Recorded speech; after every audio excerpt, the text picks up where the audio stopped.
Монгол Улсын дээд шүүхээс оюутан сурагч иргэдэд шүүхийн үйл ажиллагааг таниулах эрх зүйн боловсрол түгээх зорилгоор шүүхийн үйл ажиллагаатай танилцуулах хөтөлбөрийг хэрэгжүүлж байна. Хөтөлбөрийн хүрээнд 2026 оны 1-р улирлын байдлаар Бүгд найрамдах Солонгос улсын Күүкмэн их сургуулийн хуулийн ангийн оюутнуудын төлөөлөл нийслэлийн хаан уул дүүргийн ерөнхий боловсролын 161, 18 болон сант сургуулийн ахлах ангийн сурагчид анхан шатны шүүхүүдэд ажиллаж байгаад гавьяаны амралтад гарсан ажилтнууд шүүхийн ахмадын холбооны ахмад шүүгчид зэрэг нийт 360 гаруй оюутан сурагч ахмад ажилтан улсын дэд шүүхийн үйл ажиллагаатай танилцлаа. Энэ хүрээнд оюутан сурагчдад шүүхийн бүтэц, чих үүрэг, 3 шатны шүүхийн ялгаа, тэр дундаа хяналтын шатны шүүхийн хэрэг хянан шийдвэрлэх ажиллагааны онцлог, иргэн, эрүү, захиргааны маргаан гэх мэтчлэн хууль эрх зүйн суурь ойлголт өгөх богино хэмжээний цурал лекцүүдийг зохион байгуулав.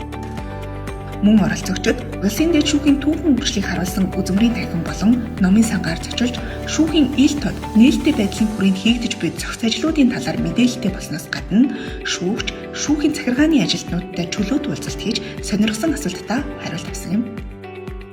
Монгол Улсын дэд шүүхийн тамгын газраас уг хөтөлбөрийн агуулга хүртээмжийг нэмэгдүүлж оюутан сурагч иргэдэд эрх зүйн мэдлэг ойлголтыг түгээх чиглэлд анхааран ажиллаж байна.